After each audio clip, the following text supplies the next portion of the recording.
So one of the most frequent questions I get is, what camera should I buy? So I want to go over the advantages and disadvantages to buying a camcorder versus a DSLR camera.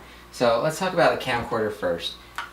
This right here is a professional camcorder, and one of the biggest advantages to having a camcorder is that you can shoot plays, you can shoot conferences, anything that you want to shoot for long periods of time. A camcorder is your best option if you're doing that. The reason is DSLR cameras like these two that I have here. This is a 5D Mark III. This is a Rebel T5i. Using these cameras for filming long periods of time, they overheat and they get really hot. And they only allow you to film 15 to 30 minutes at a time. These cameras, like this one, has a little fan on it, and so it keeps it cool. And any of those little handheld cameras that you see, moms will use them at soccer games and that kind of thing. Those will not overheat and you can shoot for long periods of time. One disadvantage of the camcorder is that it has a fixed lens. You can't take this lens off. The lens that's on it is the lens you get. And that is one of the biggest advantages of the DSLR cameras. So there are a lot of options out there to buy a camcorder. If you're looking at getting a camera like this to shoot video, I recommend you get one that has manual settings that allows you to do manual white balance, manual focus. Those are probably your two biggest things, the white balance and the focus. And that way you can set those and do what you need to there. So I would say those are the two biggest things you want to look at when buying the camera. And if you want to look at resolution, that's another thing. You can get a 4K camera for a pretty good price if you were looking at that. So that is a camcorder. Once again, it has a fixed lens, but it will allow you to record for long periods of time. Now let's talk a little bit about the DSLR cameras.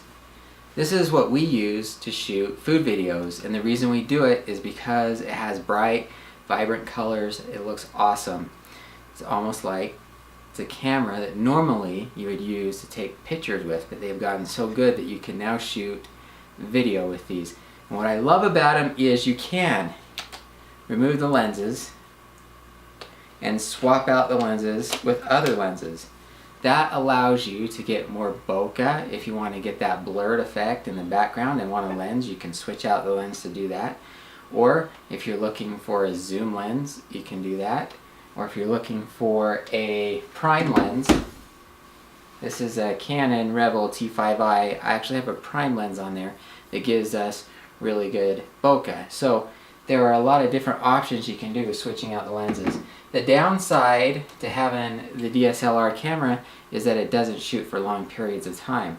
And when we're shooting, say, a craft video or a food video, we're not shooting for long periods of time. We may have it on for 5 minutes at a time while we do different steps, maybe even up to 10 minutes at a time as we're doing different steps. But so it doesn't matter as much with these. But I would never film an entire soccer game, an entire conference with one of these, or an entire play, because it would overheat and it's just not your best option for that kind of thing. So your best option for this is if you're shooting something in intervals, and if you want that depth of field and that great color that you get from DSLR cameras. So really, when you're picking a camera, it all depends on what you're using it for.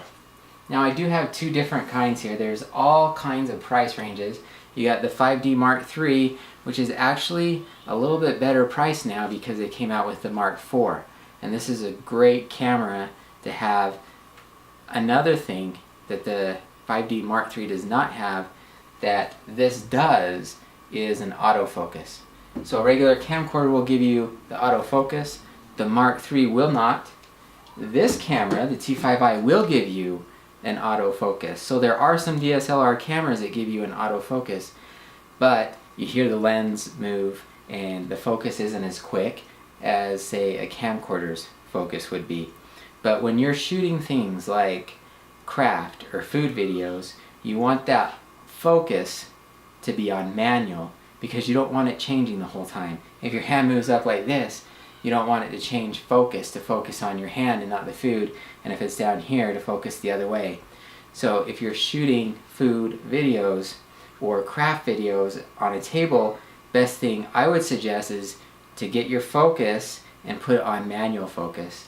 What I like to do with the 5D Mark III is, this is my camera that points down at the food, and I will put my aperture at an 8, because if I know my aperture is at least an 8, everything around it is going to be in focus and I don't have to worry about it going out of focus. This one won't, because it doesn't have an autofocus. But you can do that with your side camera. If you just set your side camera where you want it with enough room to move.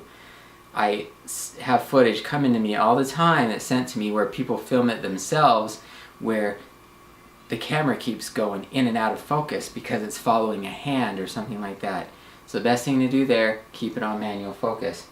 So camcorders do well at autofocusing, but autofocus is not your best option in my opinion for craft and food videos. It would be great for sports videos, sporting events, and plays where people are constantly moving, and you want to change your focus with whoever your focus is on. So that's the camcorder. Here's the DSLR and the DSLR camera. That's what I recommend. I recommend for food and craft videos, table type videos. The DSLR cameras are amazing for that. Great color. Put it on manual focus. Put the cameras where you want and just go. For the camcorder, I recommend that for sporting events. I also recommend it for large conferences where you will be recording long periods of time. So that's the gist of the basic gist between camcorders and DSLR cameras.